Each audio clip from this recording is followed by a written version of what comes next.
Hello and welcome to episode number 60. Hello, young sir. How are you? 60 is a very round number. Just like me. No, you've lost a lot of weight. I thought that you slimmed a bit. He has slimmed down, hasn't he? He's a professional.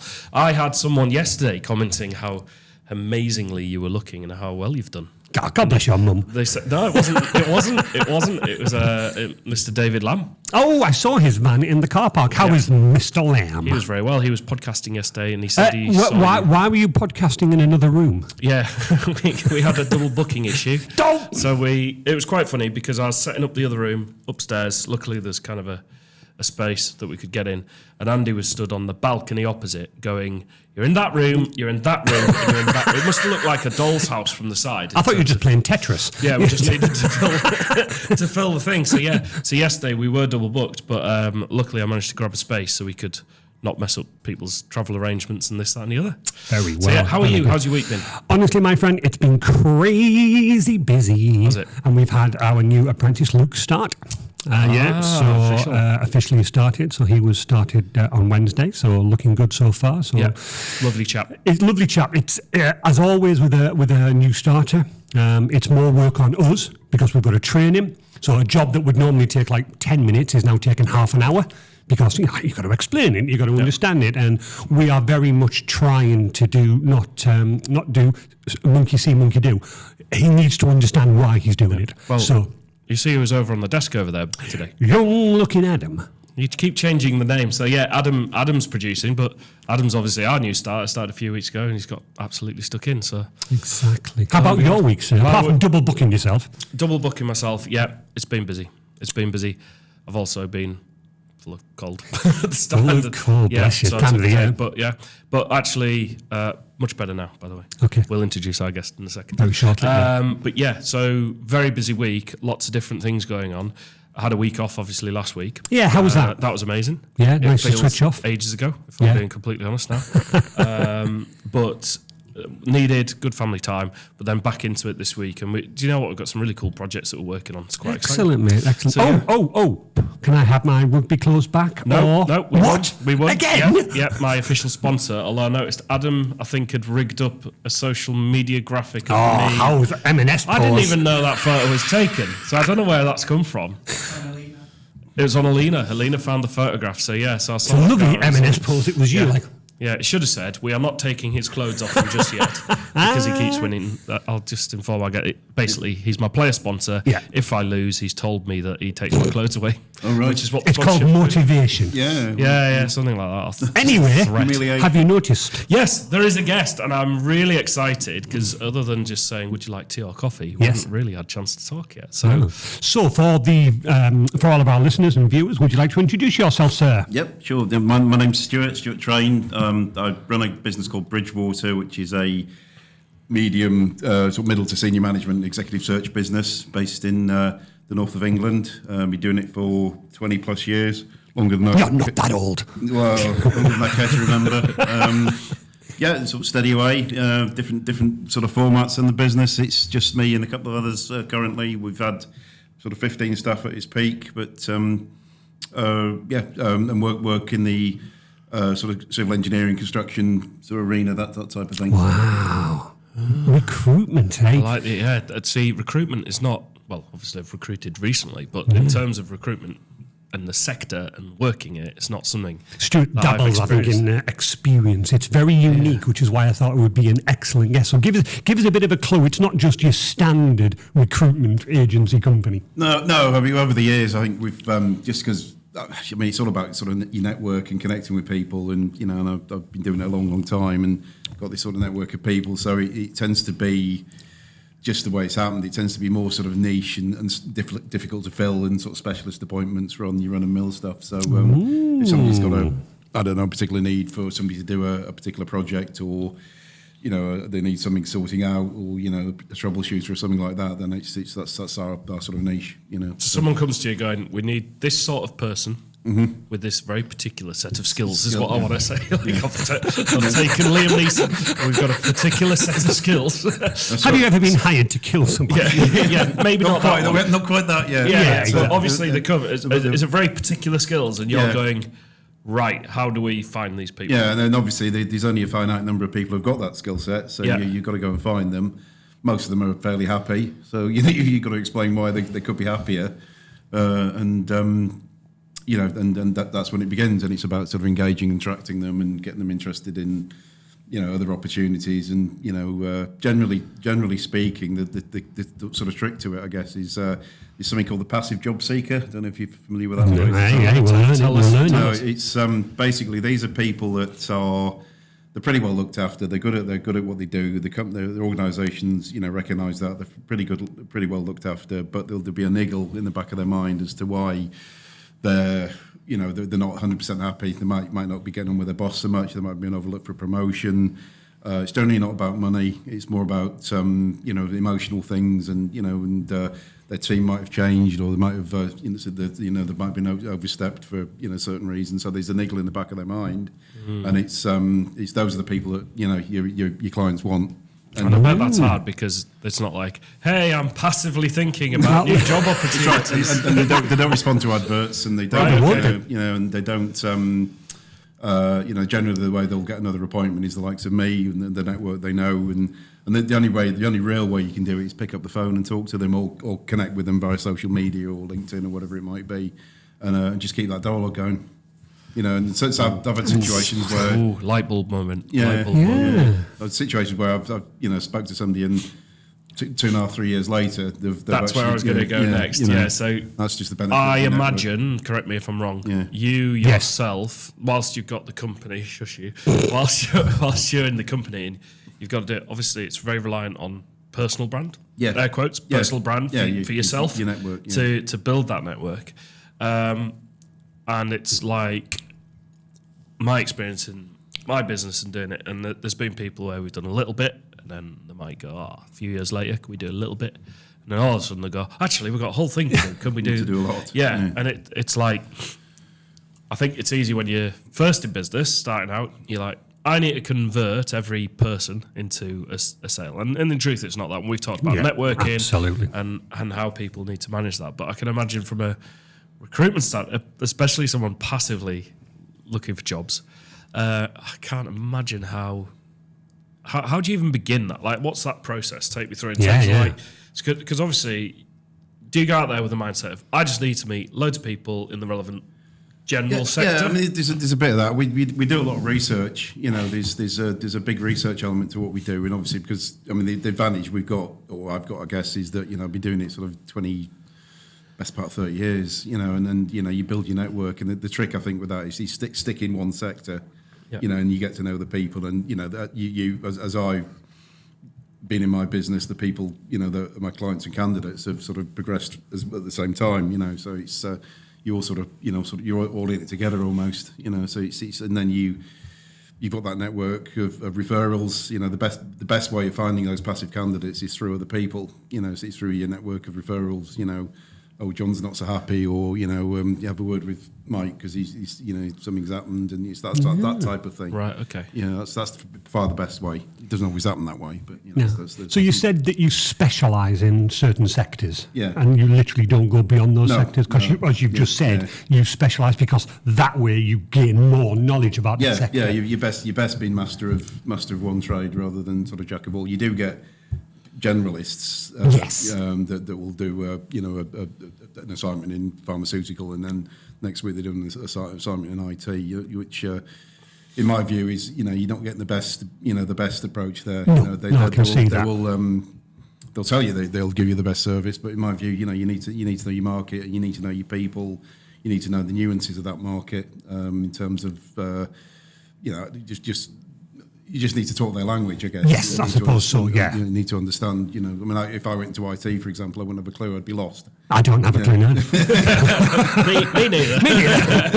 Google is amazing. We're on the same boat then. Yeah, exactly. Yeah. So being so specialist in that market, must also mean that your potential people and the potential people that are looking to hire, they must really sort of like get to know you and get inside you, because you know, and as you said, speak their language. So, you know exactly there's a sort of core of people that I've dealt with for a long time, you know. But you always you have like an A/B, like in any sort of sales orientated business, I suppose. You have the A, B's, and C's. Your A's are people you've known for a long time, who you know almost on a personal level, really, you know, almost a friendship in some ways. And then B's where you do a bit of business, but it's it's very professional, and C's that you don't really know, you maybe done a little bit of work with them, but you don't really know each other, you know. And it's that sort of, it's always, it's that sort of standard for a sort of sales. It's interesting, isn't it?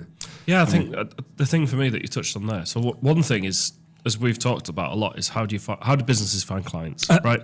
So but everyone you've spoken about so far, but whilst they're kind of our client, but they're not the ones that pay your bills, if that makes sense. It's the people that are looking for the jobs, the company. Well, right? the client is the company looking. Yeah, of course, But you're kind of having to, I don't want to say fight, but you're kind of having to work on two fields because I don't want to use the word inventory. No. I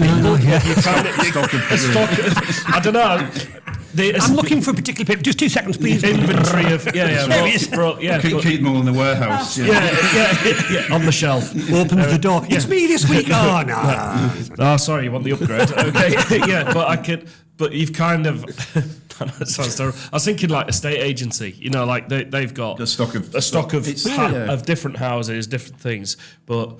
Obviously, the buyers are one thing, and they transact on the sale of the property. But you've got to find the people in the case of a sale who want to sell the house in the first place. It's not just about. It's not dissimilar so much. You've got your jobs. Your house hunter. Yes. And then you've got the house. So if you imagine the house is the job, and the job hunter is the house hunter is the candidate, I suppose. Yeah, of course. Yeah. But the difference is that it's that house can't change. You know, it is a 3-bedroom, whatever it is. You know, and it might need a bit of work, blah blah blah. But when you see dealing with people change all the time. Yes. You know, I can imagine. You know, there's advantages and disadvantages. The disadvantages, you never know what they're thinking. I died one the other day, and we'll go into too much detail, but he's let me down badly, and he made all the right noises, and lo and behold, he's disappeared. You know, gone off complete radio silence. You know, so. You didn't get rid of him, did you? No. Well, I'm considering put him back in the warehouse. Put him back in the warehouse is what I was getting at. It was just like, there you go, back in the warehouse. Like that's, back. Indiana Jones. Yes. You know, and then people are the most fickle, and and they have their own reasons, and they don't tell you everything, and so that's the disadvantage. The advantage is that if you can connect with people and you can get inside their minds a little bit, then you can. Though I don't want to use the word manipulate. Maybe it is the right word. I don't know. But understand. You can get to know. You can get to know what they're really. What makes them tick, and then you can make them fit. I guess that's the trick, really, is to find out what they're really thinking. No, exactly. Yeah. It must be. What I'm trying to get at is this is a very niche market, what you're doing. You know, Adam, you said that you found Adam. You went to Indeed. Yeah, we used Indeed. You went out there. You're obviously in a completely different market sector for that. You wouldn't, don't touch Indeed or whatever. How on earth did you get into such a specialised niche? I think just because I've been doing it so long, it just kind of migrated that way, And evolved, a better word. Yeah, evolved, better word. Yeah. And just found that there's less competition doing that. Yeah, definitely. And there's which gives you a bit more time and a bit more room. And I just feel it's a better service for a client, because if you can get 10 engineers, and engineers, some are better than others, but if you've got somebody with a particular skill set to sort of it's a better service, and for me it's more enjoyable. Because as you say, you're connecting with the company, you're connecting with the client, and you're actually adding some real value. Oh gosh, absolutely. Because no disrespect to young Adam, you were obviously looking for a specific niched person. Yep. You put the advert out there through Indeed, and you then have to sift through all the clients, determining what it is a lot of work. Whereas actually, a company coming to you, they tell you what you almost must pick the exact right person for them. Yeah, I mean, the ideal is you get 3 and then make a choice out of it. Of course, but I'm saying those 3 must be, unlike, God bless you, Adam, it's not as if you're sifting through an Adam and then George comes along and you're like, no, sorry, George, you're not even close. You are giving your company, your clients, 3 particular people that are probably all three of them will fit. Yeah, yeah. But it's up to them now to pick the best of the best. But, yeah, but the sort of cultural fit. Yeah, because so my experience went on Indeed and talked about a few weeks We ago. did, yeah. It was great. We had 38 applicants Yeah, in you half a said. week. And in the end, I was like, I'm going to have to. I was Stop going to this, keep it yeah. up for 2 weeks, but I'm like, How many of those 38 were right, would you say? we shortlisted. I'd say, I don't want to say aggressively shortlisted, but quite stringently shortlisted down to 7. The could have been 10 probably. Right. So That's like not bad. 10, That's not a bad 10 ratio, that. like That's I'd pretty say good. 10 would be what I'd deem to be suitable to potentially come, but obviously I'm trying to look at this and go. I'm trying to look at going. I know that not everyone will necessarily turn up at the interview, and I suppose that's where you've potentially, when you've checked with the people that you're working with and trying to place them in jobs, obviously you've got a pretty good idea. We could go into that about they are going to turn up for the interview. So I managed to shortlist it quite aggressively, deliberately, because I was like, right, I need to, set a good standard of what we're looking for the role. Anyway, he started, and day 2 he is in with clients. Day 2 already? Already. No, well, he's now 2.5 weeks in, aren't you? Oh, yeah. Well, this is the end of week 3, but day 2 is in with clients straight away, Right, and then straight in, yeah. Immediately making TikTok videos for our socials. And I was like, brilliant. He's like, I'm just going to go and do this. I was like, great. I've seen the AI one, AI robot The AI one, yeah, I really enjoyed that. And And I'm equally looking at Adam going, right, I need to learn how to do the videos in the way that he does it, because he's come with a very different style to what I had. Obviously, we had Jess working here, and she was great doing different things. But everyone does things slightly differently. Now, I imagine you get your 3 candidates in your shortlist that you're presenting to the client. Are you looking for a bit of difference between them to give them kind of some real? Ideally, but you can only work with what the market gives you, So, but ideally you are. But I always say that there's all right. That's your 100. We sit down, we do a job spec, we technical competencies, behavioural competencies, all this stuff, and then I say, well. Right, that's 100%. That's that is that's the ideal person. Yeah. Would you take somebody? Would you take somebody at 70%? Okay, 70% is about the limit. And then say, right, where would we shave it off? Where would what would it's this, isn't it? It's this essential, desirable, trainable thing. Ooh, I like that. Trainable. I like that. So, I like that. That's a good. I need to do that. Trainable. That should be a good. No, but it's the whole 3 things. Say that again. It was essential. The things that you can't. They need those skills to do the job. Desirable. It'd be nice if they have them, but if they don't, there's enough people around them to give them that extra skill set. And trainable. Things that they don't necessarily need, but we can train them on. Case in point, this podcast studio with me. I can't expect anyone to just walk in and go, "Yep, I know how to use all the gear." Yes, But I'm like, it's. I think in any job you have an element of that. Any don't. Yeah. 100%. Yeah, but it's like anything. It's like what you were saying. Adam's essentials was he must be in the social media market. He must be stuff like that. Desirables. Can he do TikTok videos? Can he do this? Yeah. Okay. Is he trainable? Absolutely. Well, perfect candidate. Yeah, strange. Before you go, you said you had an interesting question. I did. Yeah, you've lost it, haven't you? I have. Think about it. One of the things that I wanted to pick up on is that you were talking there, Adam, about turning up for the interview. One of my... That was it. Okay, well, do you want to go? I've got my story. You carry on, then you got it. I did actually work with a recruitment company a few years ago for like an interim spell, and I'm aware it became painfully aware that obviously they only get paid if someone gets appointed. It's I feel a huge challenge because I saw the amount of work that was going in, like great people really kind of trying to nurture the right candidates and find the right people and put them forward. But like you said, someone goes, no, have you had a lot of people that go, yeah, I'm interested, make all the right noises and then don't turn up? Or have you managed to develop one this week? Yeah, but have you managed to develop those have you had to overcome a certain way of working, to deal with that? Yeah, I mean, you can never legislate 100% for that, but there are, the way I do it, and people I think who are experienced do it, is just be very upfront with them at the beginning and just say, look, just say that. Say I don't. If you don't take this job, I don't eat. Whatever. But, Oh my God! I'll take the job, Stuart. Sounds a bit like if I don't win at rugby, I don't have clothes, Mr. Reed. It's called motivation. Let's both be serious. And if you don't take it, makes me look a bit silly. My reputation makes you look a bit silly because you've let people down. And people have got fairly long memories, and they have. Oh, they have, haven't they? Yeah, and if your current employer finds out you were looking and you end up staying, then they're going to look at you quite the same way, So you just be very upfront, and if you're that direct with them and you meet them face to face or on Teams or whatever, and you look them in the whites of their eyes, then you can generally tell what the message gets across. That must be really good though, because from a point of view, if let's say that you are a passive, not quite happy in my job, speaking to you there, Stuart, and you being very upfront and honest, and what resonated me with there is like, well, actually, if you don't go through with this, your boss will find out, that you've been looking. It's almost like that cold shot. Actually, I am happy where I am. I can't take that risk. And then it solves all the heartache. It does, doesn't it? 3 months later, it's all. Yes. So it's Interesting. So my next question is just in the world in general, but it relates back to. I think a little bit of. I was saying we had 38 candidates, for example, and I knew full well that some of them. Like there was no personal statement, for example. They hadn't taken the time to actually write anything. Hi, I'm Andy. I'd like to work with you. I would love to work in your cafe. Right, you've blatantly just used that from the other thing.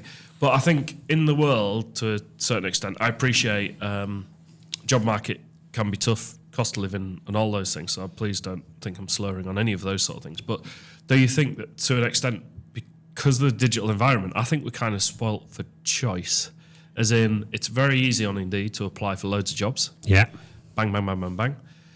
I mean, do you think we're a bit of a victim of almost having too much choice in terms of we could do it? Now, I know that the job market, people will say, well, there's not as many jobs and there's, you could have 38 people applying for one job. But I'm like, that wasn't 38 genuine applications because 38 people hadn't genuinely took the time, I'd say, in terms of no personal statement, no information. It's just a very basic format, personal statement, CV, please.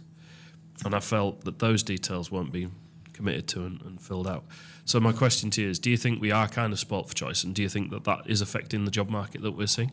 I think it's always been the case that you will get people that apply for every job, and you unfortunately you do get people that are desperate, and they'll for whatever reason, and that they'll.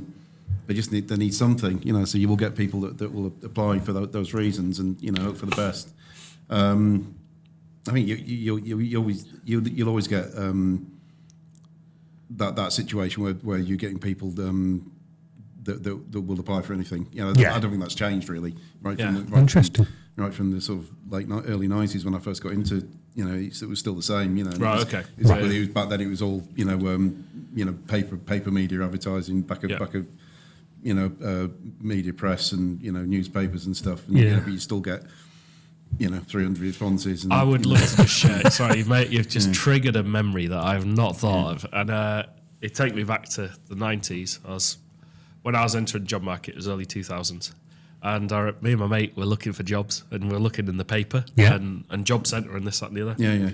And I remember Majestic Wines in Darlington were advertising for a delivery driver. You drive the van and this. And to me, growing, I was like, I just need to get my driver's license and I need to do that. And I remember just thinking, it's going to be awesome sort of thing. And it's need 5 years experience.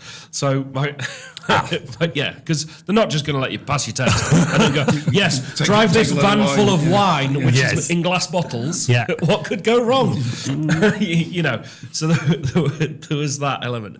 In terms of And the big thing to come back on, and this is what I've always carried with me in terms of when anyone has come to work, whether it's Jess previously or whether it's Lena, and the reason why I've been a small business for 8 years, I've always offered work experience opportunities. Yeah. Because I've been in the position where having the experience is the thing that kind of goes against you in the interview. Yeah. Even though there's been jobs that I've generally gone for over the years, and I'm like, I've got the skills, I can do this, but then they go, that's the experience. So what would you say, and this is a more generic question in terms of the employment world, people that are coming into the job market, what would you be suggesting to them to get that experience? Like how should they be doing it? How should they be tackling their career in terms of moving up that job ladder? You said you've worked with some people where you got them into the first job and then you've moved up with them. Seen them progress. Yeah. It's the trick is obviously getting yourself through the door first of all, getting yourself to the interview. Yeah. And that CV has a lot to do with that. You can tailor your CV. You can do a lot of work to tailor your CV. Yeah. To actually get yourself to in front of someone. That's probably the first thing I'd say. And there's a school of thought that a CV. Well, it's true. A CV you've done it yourself. I'm sure. You look at a CV between sort of 5 and 10 seconds, and if there's something that's not quite right, you put it to one side, and generally you don't look at it again. Yeah. So it's making sure that that everything is there, all the boxes are ticked with your CV. You go, yeah, that person looks like they're worth meeting. That's your first step. That'll probably get you through the door. Yeah. And then I think when you get to the interview, I think attitude and desire and passion and knowing the company you're meeting and the person you're meeting goes a long way. Yeah. I've had situations where somebody's been on paper they're absolutely ideal for it, but they've turned up. They're not bothered doing any research. They're not, what do you know about the company? You're quite big. That was about it. And then I've had the same. Thank you. You're not talking about me. Business, right? Yeah. And then I've had other people going, not much experience at all, but they've done an awful lot of research. They've known about the company they're meeting. They know about the person they're meeting. They've taken the time and trouble to work out where their background and they've just gone in and just come across really, really well. Yeah, and they've nailed it. Yeah. He's got the right attitude. So that I think that's a lot to do with it. It's just doing a bit of just dare I swear, but giving a shit. Yeah. I think for me the other thing, like relating it to my role, just because it's not my job. And I actually interviewed at Barnard Castle School a few weeks ago. We interviewed the upper sixth. So what they did is they invited us to come in, industry people, to come in, interview a load of sixth. There was like 14 of us in there, and they were just flying sixth formers through, and they had their personal statements for whether it was university, apprenticeship, whatever they were looking at, and they were like, "We want you to." Not hammer them, like interview them, read their info. Give them a tough interview. But also give them feedback, because the idea is you're helping them to the next step. Yeah. It's really good. I really enjoyed it. It's fantastic. And there was one girl in particular who was brilliant. They're all brilliant in fairness, but I was trying to say about personality. Yes. What you said, because it's very very kind of, I feel like I need to toe a party line or give like a political thing. I'm like, please put some personality into this. That's a really good point. That. And I thought that was really. And then the other one was, I'm like, for marketing in particular, I'm like, can you use Canva? And they were like, no. I'm like, right, do me a favor. Canva's free. Go away, learn Canva on yourself. YouTube videos. Canva, free. Just invest your time to do that. I think honesty as well. If somebody asks you something, so I'm sorry, I don't know that, but I'm willing to learn about it. Tell me about it. That goes a long way. Yeah, but when we're looking at our jobs, and you'll be the same, Andy. With if someone can come to me, like I've got my level 6 diploma in professional marketing. And the point I used was I've got my level 6 diploma in professional marketing, but that did not teach me how to use Photoshop. Yeah. That did not teach me how to use video editing software. Yeah. That did not, got the photograph thing here. That did not teach me how to cut out me and Andy, stick us on a thing and know what size. So that was the starting point for the theory for the marketing. But obviously, and this goes with any job, there'll be project management tools that people need to use. I think Prince 2, is that the one that's always quite traditionally? I don't know too much about it. There's things like that. So quite often I've seen jobs where people going, do you know Prince 2, do you know this? I think there's also an element of, you've got the experience, you've got the education side, but then there's some really practical tools that you get to know. I don't know whether I've got a question, but I think it's more just my takeaways was. No, exactly. Actually, if someone's coming to me going, I can use Adobe Creative Cloud. In fact, that's it. If I can use Adobe Creative Cloud and I can use Canva, I'm like, fantastic. Yeah. In fact, I'll probably take that over a marketing qualification, because I can work on steering the marketing in my business, if that makes sense. No, definitely. But if you can cut out images, create collateral, do different pieces of design work, I think it's so important. So I think in terms of upskilling, do you see a lot of people going, this is my ambition to go to this role, and they might tell you, and then they go, here's what I'm going to try and do to get there? It's a good. the ambitious people have will have had that, will have a plan. Whether it actually goes that way for a lot of people is is a different situation. But you do get like you get sort of the hungry, maybe in their second job or something. Maybe late 20s. And the really hungry people have said, right, in 3 years' time I'll be this, 5 years' time I'll be this. 10 years' time I'll be this. You occasionally. It's not maybe one in 10, maybe. It's interesting. It's interesting. One of the points that I was going to come on to, what you were saying there, Stuart, is that it's a bit like your experience there, Adam. I've got a good friend that's coming on the podcast shortly, so it's really good. I won't mention him just yet, but he was looking for an apprentice. And we were talking about the calibre of people. One person turned up and just didn't even make an effort. Yeah, shorts, just stuff like that. Sat down in the chair. Slumped in the chair and literally just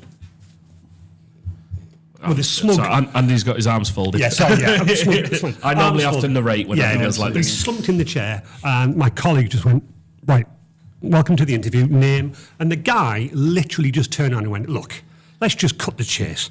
I'm here because I have to be to collect my dole. I'm not interested in you or the job. I couldn't care less. So let's just sign the piece of paper and can I go? It's rude, though. Isn't it? It's rude, but all he was doing was turning up because he had to tick a box to say, I've turned up for an interview to collect his dole. My friend made him wait the full 60 minutes. And he went, well, if you're going to mess me around, I'm going to mess you around. And therein lies the point. Yes. Messing people around. So what was really bad, though, is that he then, once the gentleman had left, he phoned up the agency and demanded to speak to somebody about the calibre, because obviously whoever had done the job to get this person to turn up for the interview hadn't done their homework at all, and just sent anybody. He managed to fill a number. Fill a number, Stuart. He managed to speak to the actual guy that sent him. Yeah, and this is where he was aghast, because the guy, when he explained quite angrily, he's like, "You're wasting my time sending me these types of people. All he was here for is to tick a box so he can collect his dole." The guy on the other end of the phone turned around and went, "Yeah, I just send people to tick a box so I get paid, mate." And my mate was like, "What?" So on both sides of it, he saw both sides of the argument. Somebody that couldn't care a monkeys, just wanted to turn up, tick a box and get his dole. The other guy on the end of the phone who'd sent that same person was going, yeah, same for me. I just send people because it ticks a box and I get paid. So needless to say, their customer life cycles are going to be very short for that company, because they won't be using them again. They will not be using that company again, which is an awful thing to say, because obviously it's one person, but it's just like, I'm not even going to go there. I was literally talking to someone yesterday about how we collectively look after people. Basically. Yeah. It's like we'll always collectively work in the best interest to try and look after other people and their businesses, which sounds so simple, but there's so many organisations doing it wrong. Where they just kind of want the paycheck or this, that and the other. Now, it depends who that person is in the organisation, depends whether it's the owner of the company, might be. But yeah, so many people get no, absolutely. It's really quite crazy. But I'd imagine for you, doing it prim and proper, again, that makes it easier. Because all you got to do is you're dealing with more senior people who take their job, their career seriously. Oh gosh, they recognise that everybody's a professional, and you've got to behave in a certain way. So you don't get messed. The more senior level, you don't get messed about. Yeah, because you are dealing with a different type.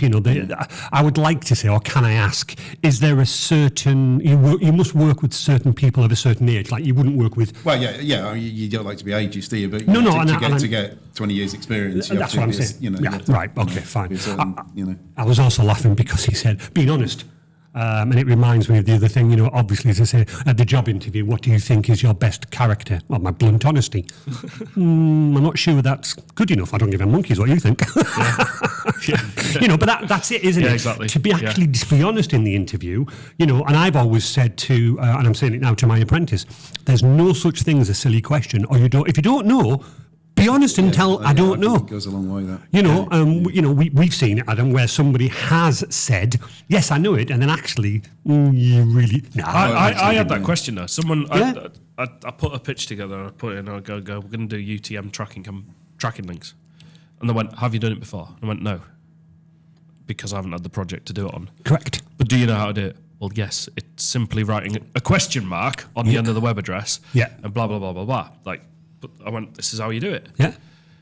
Didn't get the gig because we're concerned about your knowledge around. I'm like, it is literally a question mark, and then basically all it does, it flags your analytics. Yeah. It just goes, hey, because someone clicked on this on Facebook, it goes, they clicked on this on Facebook. Yeah. So it's equally interesting how people don't feel reassured when you can do it. I was like, I haven't got a campaign to show you.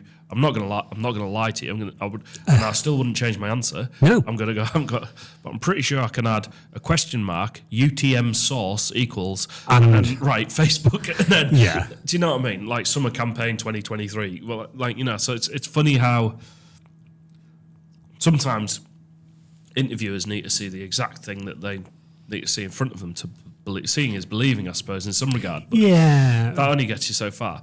My next question for you then is, what do you think the biggest challenges are to the companies that are placing the vacancies? Like, what are their biggest challenges when they're approaching a vacancy? Well, for actually getting talent into their business. Yeah, someone's handed the notice in. From that moment to getting the right fit, what are the key things that they need to consider? Speaking to people that know what they're doing in terms of resourcing for them, whether that's internally or people like me, people that know their market, being pretty firm about the type of person you want, because hiring the wrong person is worse than hiring the no person. That's interesting. I'm just being very proactive with it. They will be out there. That person, really good talent is really hard to find. Yep. Mainly because the competition, and I say this to clients, the people you want are the people that your competition want to hang on to. Yes, exactly. So that's an interesting point, isn't it? Yeah. So that's where I go back to this passive job. The passive seeker.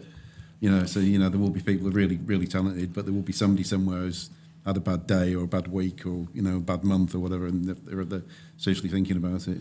So in follow up to that one, have you had it where you've looked at a vacancy where someone's gone, right, I've got this vacancy, and you've looked at it and gone, because I've seen it in marketing that they go, right, we need you to basically do everything, right? So have you had those vacancies where and you just have to be honest? Have you had to go back to them and say, you need to be specific? And have they listened? Yeah, well, some have. Others just say, well, that's what I'm looking for, and you just walk away from it because you can't. Again, but there's your honesty, just going, I will not be able to fulfil that role for you. That's hard, though. I bet that's hard. If you've not got a lot on, it is. Of course it is, Oh, the other route is, well, to find this person, we've got to do something really proactive and go, and then you go into the sort of, the search area where you actually get retained by a client, and you'll actually go in and... you'd be paid a retainer fee to go in and just work exclusively on their behalf for however long it takes. That's another good one. I do a bit of that. So probably 50% is that, and 50%. So may I ask, in terms of your, obviously you said you've been doing this for a while now, Stuart, bless you. How has technology introduced itself to you from when you first started to when it is now? Yeah. I mean, when I first started, you got a database. Obviously, everybody has a database, don't they? A CRM, a client management system, and all this stuff. But when I first started, it was a wall of pigeonholes. We see physical CVs in. Get it in a pigeonhole system. There's the warehouse. There's the warehouse system. I'm not going in the pigeonhole. Squeeze your legs in. Each one with a different job title. Wow. And then so it take you a day to do a search. And now it takes 20 minutes. Oh, to 10 minutes. And then, your candidate clients were on a Rolodex thing.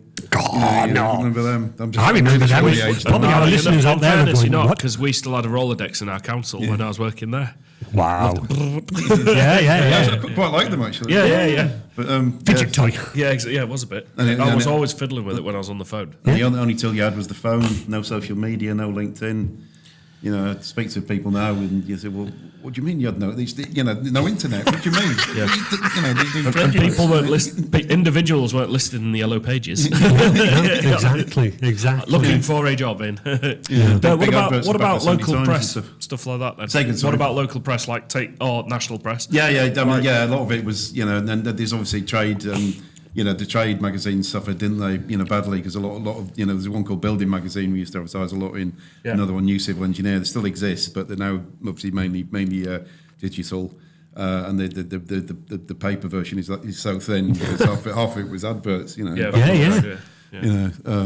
Have you seen the size of the yellow? I think the yellow pages. Oh, the yellow pages now, little A5 thing. They still do it. They still do it, but it's an A5 size, but it's tiny. A small thing. And equally, a phone book. I got yeah. a few years ago. I got a phone book put through, but you had to say you wanted.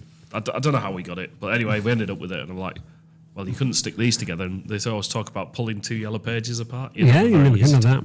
No, exactly. So we've done a lot of work, and after this, we're doing a bit of a shoot because we've got a testimonial coming out. But in terms of the automation, in the way that you use your database, and I don't want to say this, but half of your time is now probably spent on a computer finding the right candidate. I do far more work online and tippy tap than picking up the phone nowadays. Yeah, but before we go into that piece of work, what I want to go into is LinkedIn. Oh yes, because Stuart's very active on LinkedIn. We're all incredible on LinkedIn.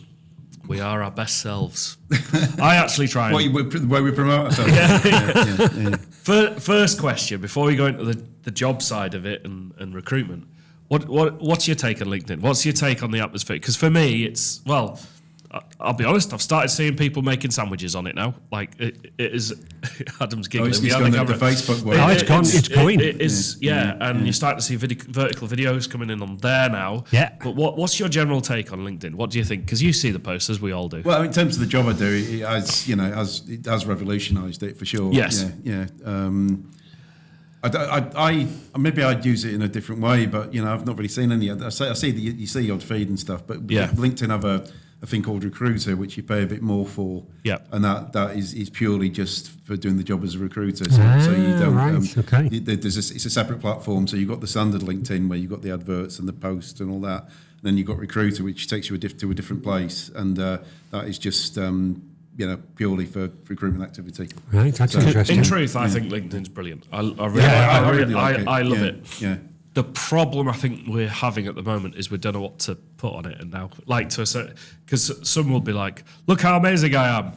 It's the thing. Yeah, and that's hard because you got to showcase your work. Yeah, I post it now and again, not nearly enough, but I'm always thinking, please put something that's interesting that will interest people. There we go. Right, so that's sort of the crux. So what sort of things would interest you? What sort of things? The things I sort of put, it's generally it's all work related, but it's I don't know, things like. I did one it's a while ago now, but have you ever been love bombed? Which is basically this situation where, a company will just shower a good candidate that they desperately want with love, and it's great here, and the salary's amazing, and the people are fantastic, and it'd be like you've come home, and then they get there, and it's nothing like that, and so that's difficult. I like isn't that. it? That's a great post idea. No, it is a great idea. That was one. You're speaking my language, to be honest, with that sort of stuff. Because I think LinkedIn's a very tricky environment to get right. What when you're looking at candidates and you find them on LinkedIn, what are you looking at? The same as you. Three things, and I say this to candidates really. You're looking at three things. You're looking at where they live. A bit about their academic background, and what they've done, and who they've worked for, and what they've done when they've been there. And it's those three things. And if they sort of fit, what your criteria with those three things, then you move forward. And I mean, people make mistakes of the key mistakes is they probably put too much on there. Yeah. You get laden with and same with CVs. If a CV's too long, people just get overwhelmed with it, Probably haven't been trained or told or explained to what the salient points are for somebody to take interest in your profile. Mind you, I see it from a different way though. I just see it from, of course, whether that person be a good candidate or that person be a good client. Because I do a lot of client searching on LinkedIn as well, of course. You must do. So do you then reach out to that person? Yeah, I would do. Yeah. And how have you found that experience? Because I get DMs all the time from various sponsored things about, There's a lot of discussion in my game about this in terms of what motivates people to respond to your messages and stuff. And there's all sorts of different people tried different things, and there's all sorts of discussion about it. But I don't know, probably one in. Well, the people that genuinely interested tend to come back, and that's what you want, really. Isn't Of course it is. Yeah, Yeah, absolutely. But you probably for every 100 messages you send, you might get 5 that come back to you. Okay. Are you finding, though, one of the questions that I've got, though, are you finding that when you read through a CV, I've always thought, and maybe this is wrong, if I've seen somebody that said, I worked here for 6 months, I've worked here for a year, I've worked here for 12 months, I always think, well, you're never going to stay with me, so I'm not going to bother. Yeah, it's a big problem. I was going to ask you that question. People, they can make themselves unemployable. Yeah. Does the employment world, do people consider that? Yeah. Genuinely? For sure. Yeah. Yeah. Because I think so. Yeah, I think so. That's in my party Yeah, of one. of course it rings alarm bells. I think people are like the couple of short moves in the career. If you've worked for here for a year and then you've done 5 years, work somewhere, then work there for a year and then another 5 years or something, then you can live with that. But it's like when you see 3 jobs in 2 years. Well, exactly. And the other question I've got is: do you believe that it's an employer's market, or do you believe it's like the employment market, which way candidates market? It depends on the role.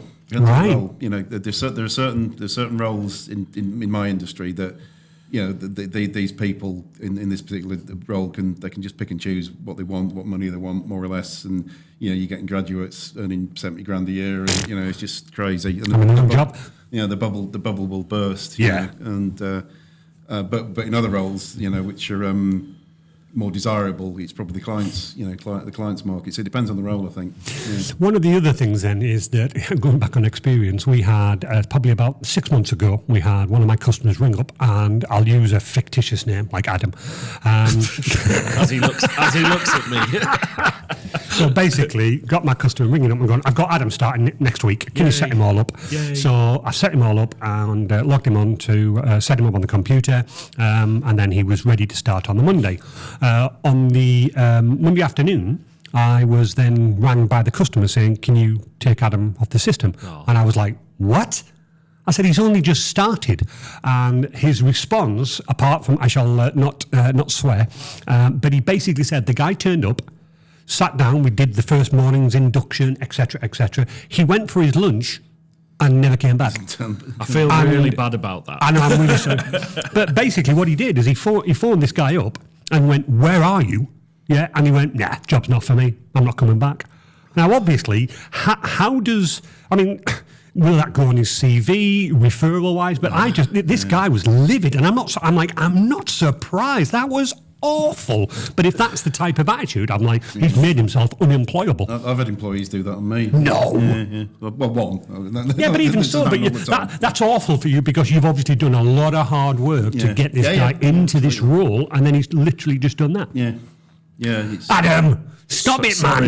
Sorry. It was a really good lunch. I get it, though. I put so much time into our recruitment process, and I'll be honest, the last month has been, 6 weeks, 8 weeks, whatever it's been. It's been really, because from my point of view as a business owner, I've then, Jess was moving on. Yeah. I'm delighted for her, by the way. Oh, absolutely. She started this week, and I sent her a message Monday morning saying, good luck, smash it, because she will. She will. She's an incredible person. So happy for her.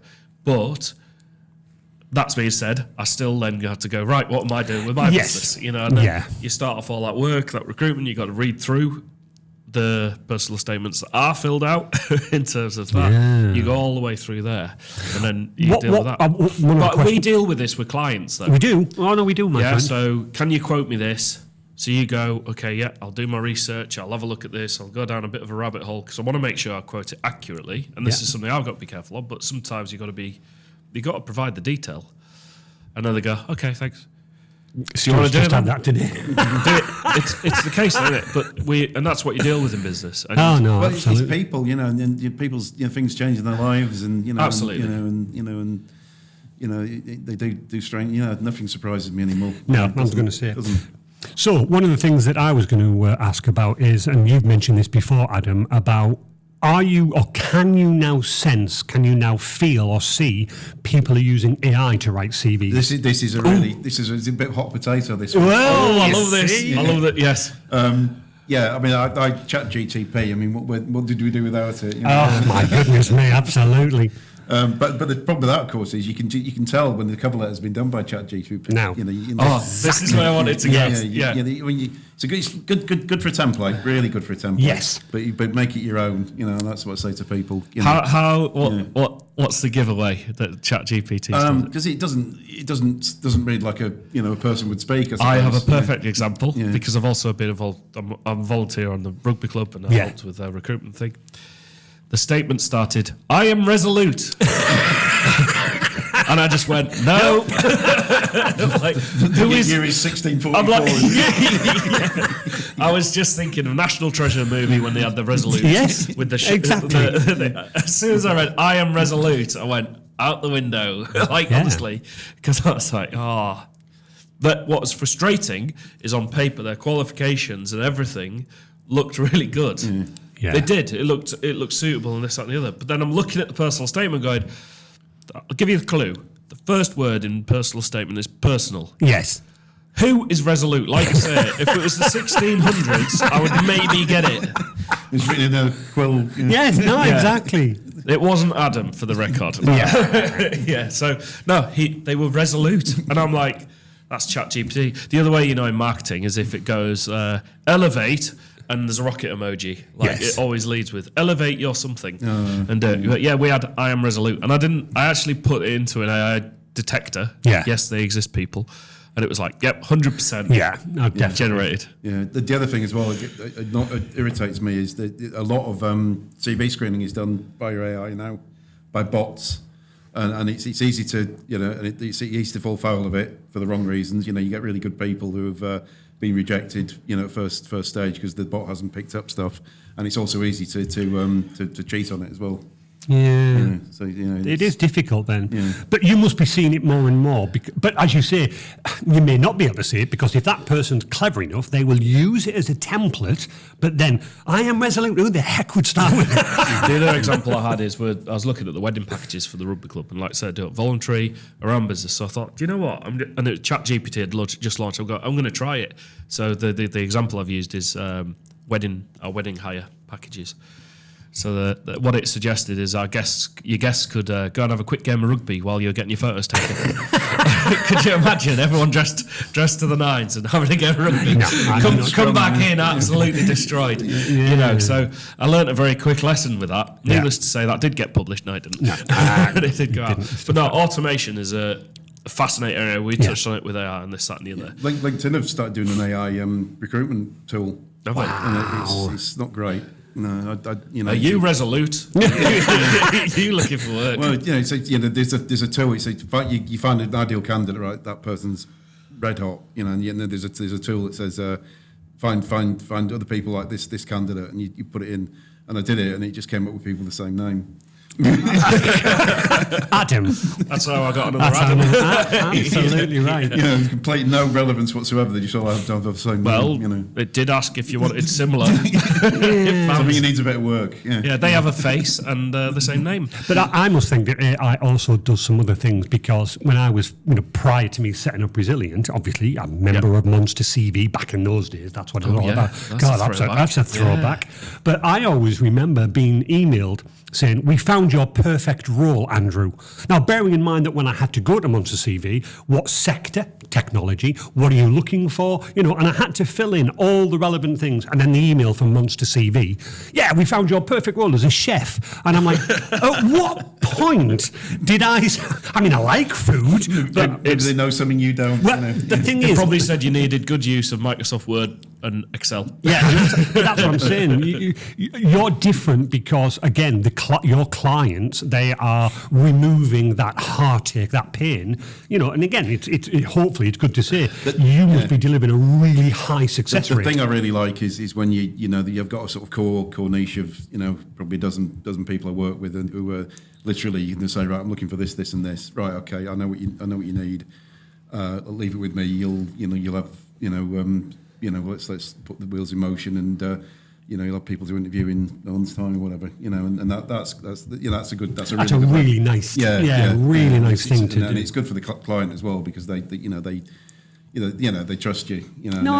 Exactly. We'd be always, as I said to you before, trusted partners. Well, that's the key. That's where I was coming into as well, please. because trusted partners is the thing that we've talked about. Yeah. And it was some of the stuff that you're talking earlier about building those relationships, people can rely on you. Yeah. You also saying, I mean, you've got to do it on two fronts. You've got to do it with the company that are recruiting, and you've got to do it with the candidate. And obviously, you've got to build trust on both of those fronts. Because, like you said, you need to build trust with them so they trust you to put them in the right room. But equally, you've got to trust them to turn up to the interview and represent you essentially. Yeah. So trusted partners is something that we've been really talking about. Right, the next thing I want to talk about is, I believe some technology has been happening. Is that right? Yes. So tell me about this technology. We mentioned it briefly before, but Stuart approached me and basically said, with the CRM database that I'm using, Andy, I export a lot of data. And one of the things that I'm very keen to tell all of my customers, and Stuart really listened, so thank you for that, is I do not just sit back and wait for the phone calls that my Outlook's not working, my printer's not working. Stuart rang me a couple of weeks back and went, Andy, I am bored. He said, because, and he demonstrated to me what he had to do. And basically, it was, Stuart, it was. And basically, the software that he was exporting the data out of, it basically populated a CSV. The downside was that if you had entered something into, let's say, your LinkedIn profile, the CSV file did put the LinkedIn profile page. If Stuart ran a campaign and none of those employees had a LinkedIn profile, then the CSV would miss.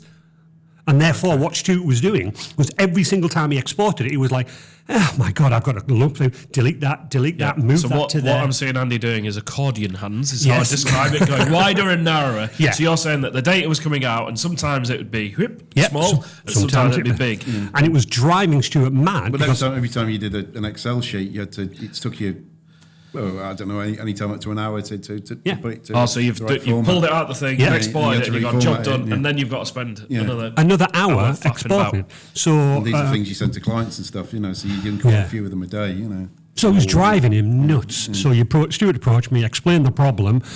It took a little bit of tweaking, but basically what I did was, using Excel's Automate, I managed to run through the CSV file, and I was only looking for the fields in the CSV file that Stuart wanted. So I basically went, I want the name, I want the email address, I want the company, and I ran through the whole of the CSV. Yeah. Accordion hands again. Accordion hands, yeah. Because it was saying, look for this, and this, and this. If anybody knows how programming works, the problem is that sometimes the telephone number was in column Q, or depending if it was shorter, the telephone number could be in column P or M or L. It was I think the database had a set number of columns, didn't it? Yeah. And some of them were populated, some weren't. And if one was, when it got transported, it put that populated column into a different column. Correct. Yeah. So honestly, it's never consistent, depending on the field. Right. So I spent probably about half a day to a day writing a script. Take me 10 years. Take me to write a script, and I remember when I got on the Teams call, I went, right, Stuart, watch this, and it was showing him exactly what it is, and we had about 3 or 4 campaigns we tried it on, and he went, this takes me about an hour, Andy. I went, click that button there, Stuart. Oh my Lord! It was literally a ta-da moment.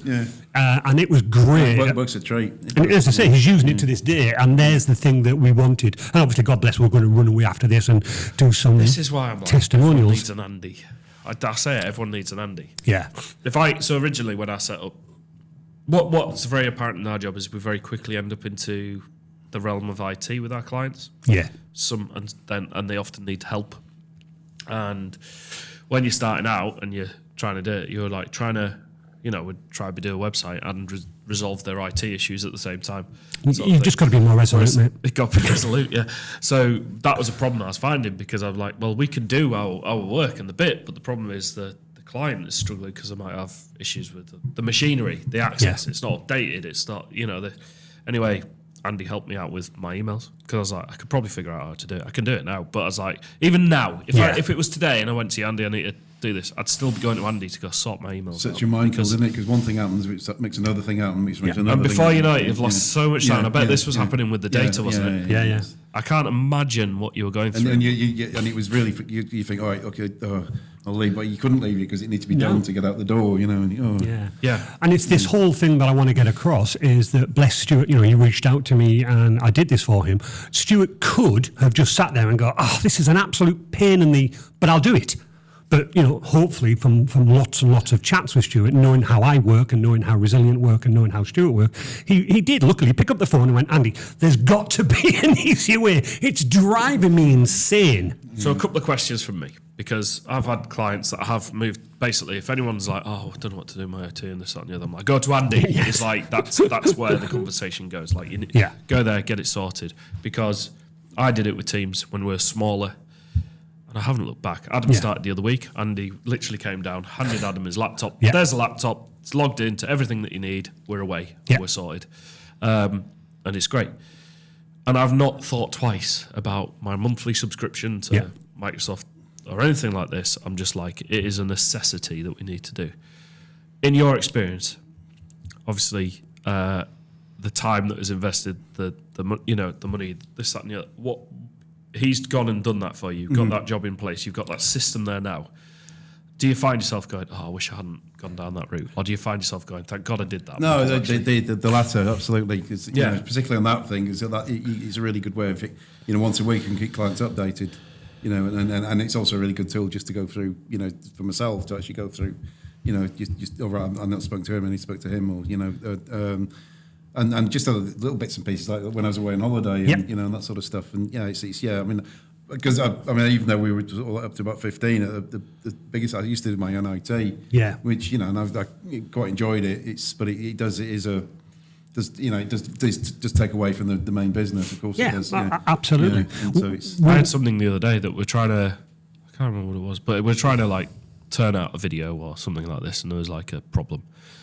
I'm like, so I've got to solve the problem so we could deliver the job. And it's like, whilst I enjoy learning about IT, at that point in time, I was like, I don't care. I just need it. You know, it was a simple fix that I could sort out, and I sorted it out. But you were just like, it was the NAS drive. It was. That was it. In fact, I didn't sort it out. You sorted it out. I sorted it out. Yeah, because I was like, I need Adam's laptop to be able to get on the network. Obviously, that's something we had to set up in there. And I'd done all the usual things, but I didn't put the right number of backslashes. Anyway. But Andy just comes down and he goes, yep, it's this, that, and the other. And it's like, I just think there's so much that's unsaid. And this is for all business processes. Like, I've got a friend who doesn't use, they use electronic bookkeeping, but it's at the accountant's level. So the accountants use it, and they still raise all of their invoices in documents. Oh, gosh. And I'm like, it makes you feel very reliant on somebody else, doesn't it? All that. Yeah. But there we go. Yeah. So I bet. Surely that process was put in place. You can now focus on, if you're emailing clients, you can actually focus on writing a better email to your client rather than having an hour's stress. Yeah. And then go, thank God I got that done. And you miss things as well. You know, things calls you've got to make, people you've got to talk to, you miss it because that things, you know, you're forever prioritising. So that's really helped. And I guess it's also this. The fact that, you know, there's a bit of support there. You know, if something does go wrong, I can just pick up the phone and say, look, no, exactly. All my emails have disappeared or whatever it might be. You know. You did say that as well. Where my emails gone? No, don't count. But I think the key for me is that what I want to get across, and obviously I am being selfish on this, but thanks to Stuart, I can be. I think it's not a case of being selfish. I think it's a really good example of everything that we've been talking about. In fact. Yeah, but I want to get across the point. I'm not just, you know, Resilient and anybody from an IT point of view. We aren't just here to fix. Like, you know, bless you, Adam. I can't get onto the NAS. Fine, I'll come and fix it. My Outlook's missing all these emails. No, I'll come and fix it. This is what I really get a kick out of. I was presented with a problem. Yeah. In my programming world, I'm like, right, I can get into this. Head scratching doing this. But the end result, as Stuart, you know, and I asked him this morning, how's it going? He went, honestly, Andy, game changing. I literally click download, click your Excel button, done. Yeah, it's super, and I can concentrate on doing exactly what my job role is supposed to be doing. Built something. And that's what I love. I just absolutely love it. Yeah, I think for me, like looking at how you can use technology, get it to work for you, is the best thing you can do, and it is worth the investment. In time. No, 100%. I think people, and I don't know what you must see all walks of life. People, I mean, working in the field that you're in, I imagine everyone can use a computer quite savvily. They're all pretty savvy. Yeah, but sometimes that barrier to entry is just technology. Equally, I bet you've seen some weird recruitment methods. Have you by companies? Yeah. Well, stuff I'm not going to divulge. Yeah. But like different things or different processes or this, that, and the other, and it's. I find it fascinating the way. It really is. I mean, I don't know. I'd love to know. Like my boys are growing up, and I'd like to know what computer level they're going to be in terms of like what skills do they have. I think that the whole this with technology moving at the pace it is, I think it's it's a different world to when I first got into work, and you just wonder where it's going to end up. Oh God, absolutely. Yeah, I mean, even just in the time that I've run my business, 8 years. At first, if I had to cut somebody out here, like on our photographs, I had point by point by pixel by I'd have pixel. to get the selection tool and go click, click, click, click, Yeah. click, all the way around. And then you might click the wrong thing, and then you press the wrong button, and you've deleted all your clicks. Yeah. So then you got to start again. Whereas now you go select subject, and like I did one yesterday for someone, and it got it so far. I then just had to touch up some of the areas to remove the background. But that in itself is huge. Captioning, you know, when people are talking on the reels that will go out on this, we have the captions. AI generates them. Right. Yeah. Now, they don't always get it right, They don't. and you need to check them. Yeah. But, you know, it's a case of it gets you 90% of the way there. No, exactly. And there's been examples. So when people are like, so why do you pay all that money for Adobe Premiere Pro? I'm like, well, actually, it also has an auto reframe. So complete cards on the table. When we cut these into vertical videos, we just take the landscape video, we hit a thing that says auto reframe, and if you're moving and talking, it knows to put the camera center on you. Right. And if you're talking, it'll move to him. Yeah, exactly. That's what it does. It will literally have followed you there. Like, it's amazing what they've built in. Whereas not back in the day, 3 years ago, I remember I was manually chopping corners off, the edges of the screen, and I was manually having to reframe the image based on what was going on in the video.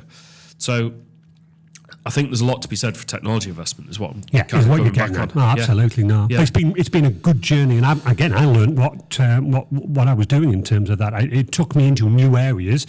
Obviously, I've now learned a bit about Stuart's CRM database. I now know what it is, and again, the good news is that when I wrote the program, I knew, God bless Stuart, that things might change in the database, because the next version might have a TikTok URL, you know what I mean? Yeah. So I always say that when I'm programming, it takes me more time to factor in expanse or when it can go wrong. If I just did the job, I'd be like, yeah, there you go, Stuart. But Stuart might ring me back in 3 months going, it's crashed, or it's not working anymore. You know, so again, it was a really good journey for me. So it was a good opportunity, and I'm really pleased it's working. Yeah, I think it's a great example. Still works, yeah. Robust. Yay! Awesome. So, a couple of questions to finish off, and then we're going to our final question. We've got one question we do every week. Right, really? But last question. If people are in the job market, what's the biggest thing that you would say to them? Biggest bit of advice to people looking in the job market in general? General people hunting for jobs at the moment. Know your skill set. Know what's going to that's a good self-awareness. Yeah. What's going to what you're good at. And what don't, and just go for things that you can do. Rather than apply for everything and just and then when you do get something you're interested in, do a lot of research in terms of getting to know the company, the person you're meeting, and just really work hard to get it. Rather than don't just accept that you put a CV and do a bit more than that. I suppose know what you're after, and then work really hard to get it, I guess. Yeah. What's really interesting there is that when I was doing some recruiting myself, the one thing that I found not irritating, but at the end when you've got they don't know about your company, they don't know what you're doing. Well, you do IT stuff, don't you? But I would go, have you got any questions? No. Yeah, right. I often say that to say, it's always even if if you have got questions that have been answered, just be honest and just say, well, I did have a couple of things, but you have answered them for me. Correct. Yeah. But to me, if somebody goes, any questions, you go, no.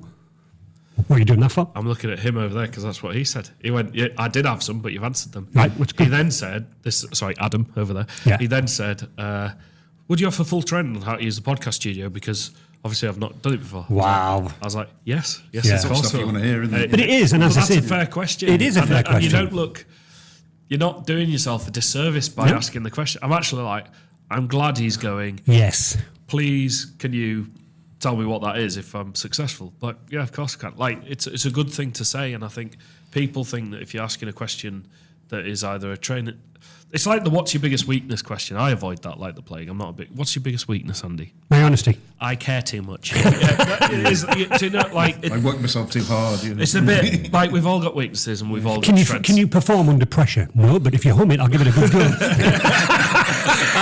That's your best dad joke. Oh yes. It's not bad, that one. Yeah, but I think you're right. Importance of self-awareness, but also take that self-awareness into your questions No, and asking absolutely. people. I think and it do your shows research. interest. Yeah. It really does. When somebody goes, any questions, they go, no, I'm like, okay, well, you've not thought of this at all.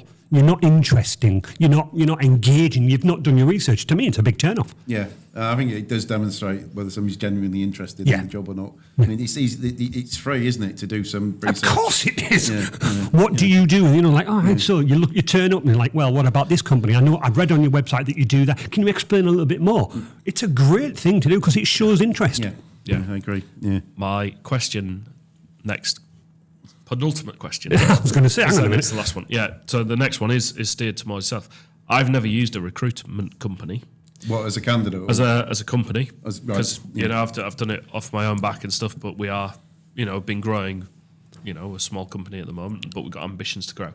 So my question to you is, why should a company in general look to use a recruitment company? What are the benefits to a business, to an organisation? Yeah, good question. using Well, yeah, I mean, for me, it'd be the specialist knowledge, the Right. knowledge of the market and the people in it, and the network of, well, these are the things I say to clients, but the network of thousands of people, over hundreds of businesses that we've developed, and that connection I've got with the market and the people I know. So you're using somebody's knowledge of your market, and not obviously in IT, but say if you get a recruiter that knows what they're doing and knows their market, and you can establish that pretty quickly by conversation with them, asking what do you know about this, and people things that they obviously know about if they're in that particular sector. Nice. Then there would you'll get a better quality of candidate than you would. Good point. Then if you were looking at it would take you a lot longer to get that quality candidate if you're looking on your own. And there are certain things that a recruiter can do to a candidate that you couldn't by terms of things they can say and the way they can market you and your business. So you will get a better quality of individual. So you're That's getting great. a representative in your pocket of your business. Yeah. Yeah, I like that. Do you know, I was reflecting there going, it sounded a bit like when I outsource Yeah. something to Andy to go, can you help? It's like, well, actually, yeah, why don't we do that Yeah, recruitment? well, you're paying for somebody's expertise, aren't you? Exactly. No, but exactly. A trusted partner. A trusted partner. What There we always go. Go on, ask your final question. What are you doing at the weekend? That's our last question. So we finish that question every week. So what What am I what's your doing plans this weekend? Yeah. Funnily enough, I'm a member of something called the what the hell is it called? I'm a member of the Mercers, the Haberdashers and Greengrocers, which wow. is like a it's a really well established thing, and my wife's dad was in it, and her brother's in it, and there's an annual dinner tonight, so I'm going to that. Very nice. So DJs and all that stuff, and awards, and Oh, that's great, Stuart. and tomorrow. Recovering from the hangover. My daughter's coming to stay for the weekend from she lives up in Newcastle, so we'll probably have some time with her. Very nice. Probably have a drunken evening, I would have thought. And then, I like it. Sounds like a and good Sunday, don't know, no plans. No plans, which is really good. What about yourself, matey? Myself, so tonight I am at the Darlington Stronger Communities Awards. Wow. Darlington Stronger Communities Okay. Awards. Is it a strong competition? I was looking at it. I was trying to pull up the information yesterday. I accidentally typed Strangers Communities. Whoa, I was like, no, that's not what that's it is. not Yeah, right. that's something else. But yeah, Strongest Communities. Never Throw in the Towel, who are a podcast that we have here, and also it's like a men's mental health charity like the Very launching good. with Mr. Anthony Hutton and Craig Granger. Wonderful people. I nominated them for the services for like mental health definitely. because they're doing Fabulous retreats and all stuff. sorts. Oh, So what I didn't anticipate is when I nominated them that I'd actually get an invite to go along. So me and my wife are going to that tonight to awards see. again, Also, the Our Darling Town podcast was nominated. For their podcast and what they've been doing for the High Street. I did nominate them, but it wasn't my nomination got through, so I'll be interested to see who that's a great got through idea. there, because they've been doing wonderful things promoting they the High have, Street. yeah. So tonight, I think, is going to be a real feel-good event. Tomorrow, playing rugby, Durham City. And Bearing in mind. And maybe bearing in mind you'll take my clothes off me.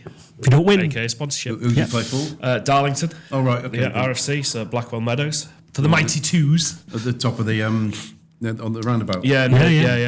One of my customers. We're there. Are they? Yes, they are my indeed. customers. So, so playing there, but I need to check the weather after this to see if I am going ahead with the drone flight tomorrow. So I'll be potentially flying the drone over the weekend.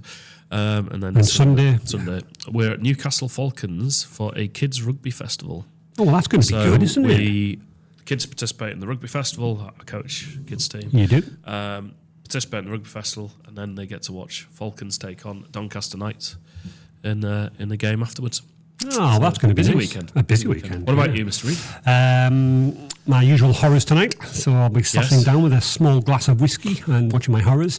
On Saturday, I'm not sure if I can say actually, although this won't be going out until next week, will it? Maybe it has been going out, so be careful. Okay, well, we have got it out on a Friday. So right, well, I won't say what I was going to say then. So we'll catch up on that We'll next catch up on that next week. But I've got my son Dan and his friend. We're going to have a darts afternoon. Ooh. So we're going to have a bit of fun on there, a bit of thing. So he's coming over with Carl. Carl, remember Carl? Yes, the games Carl, yeah. So Carl and Dan are coming across. All right. So we're going to have a bit of bully, we're going to have a bit of darts. I saw Carl had posted that the new level was coming out from Hell Let Loose the other day. Hell Let Loose. It looks amazing. Yeah. Sorry, do you play games at all? I did, not so much now. Not so much now. What was your game? Grand Theft Auto. I was. Yes, I like it. Yeah, that was great. That was fantastic. So we're going to do that on Saturday, and then Sunday we've got my father coming. We've got our good friend Alan coming across, but I will also get in as many hours as I possibly can about Factorial Space Age. Yep. Loving it. Loving it. When you say horrors, you mean horror films? Horror films. I love my horror Yeah. films. I love getting scared. My wife hates it. So she disappears off. So Friday is my night. It's the only night where I watched one the other day because Halloween and they just Oh, yeah, push yeah. your way, don't they? Amazon and whatever it was. One called The Witch. Yes. Oh, that was disturbing. Whoa, all right. I should be making a note of that. I'm more of a Christmas movie kind of guy. That wasn't nice. Was it nice? I'll make a note of that one. The When Witch. to get you inside your head, Yes, those are the ones that I like. I don't like the gory sort of like, stuff like that. I like the psychological, the Annabelles, if you ever watch that, or the Conjuring. Wow. Scary movies about my limit, and that's a comedy. That's not actually a horror film. That's not a horror film at all. So, yeah. So, Stuart, it remains for me and Adam to say thank you very much. That was a wonderful thank you. insight Brilliant. into the recruitment I side. enjoyed it. Thanks very much. No, it's pleasure. really, really, really good. I didn't realise there was just so much involved. So it's much. really good. So thank you everybody for listening. Hope you have a good weekend. Thank you. See you later. Bye. Bye-bye.